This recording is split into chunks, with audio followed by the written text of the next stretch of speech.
ابو سيجاره بتاع البنات. انت يا عم الحاج. ايه وبص لي كده ليه؟ ام الأواد اللي قاعده جوه وانت عارف صوتها بيصحي النايمين والميتين. عاوز ايه؟ 10 جنيه. وانا مال امي يا عم، ما تاخد من امك. ام الأواد اللي ما بتديش الارقام ليه؟ حد قال لك ان انا اجيب سورس بتاع الشقه؟ لا ابو سيجاره بتاع النسوان.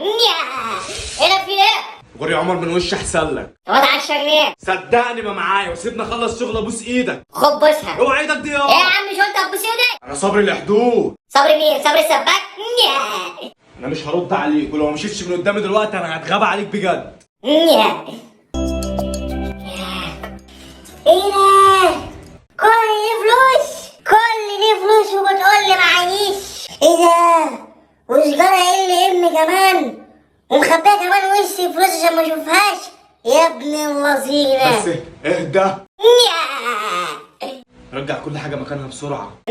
ماشي، انا هرجع دي واخد دول. يا نهار ازرق، انت بتقول ايه يا عم؟ انا لو رجعت دول دي مش هترجع. ليه؟ لان ام الأواد هتعرف. ام الأواد دي يعني صوت عالي، يعني شبشب يترفع، يعني خرطوم يجي انت تضطرب، انا اضحك ضحكة الشرير.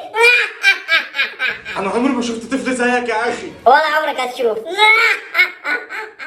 طب خلاص، خد ال 10 جنيه بتاعتك وسيب الباقي ده كان مكانه. الاول يا حبيبي قبل ما اكتشف السر الخطير. يخرب بيت سمكتك يا اخي. يا ابني حرام عليك، دي مش فلوس، دي فلوس الشغل. ماليش فيه.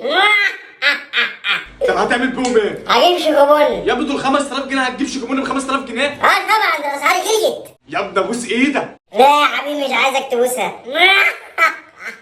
يا رب يا رب.